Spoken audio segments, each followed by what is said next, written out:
Okay, Lindsay, you're up.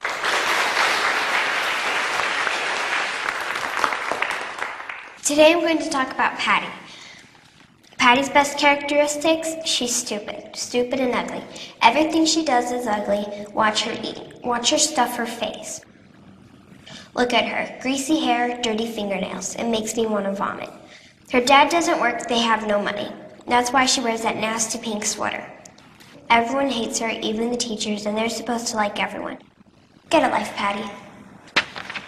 Thank you.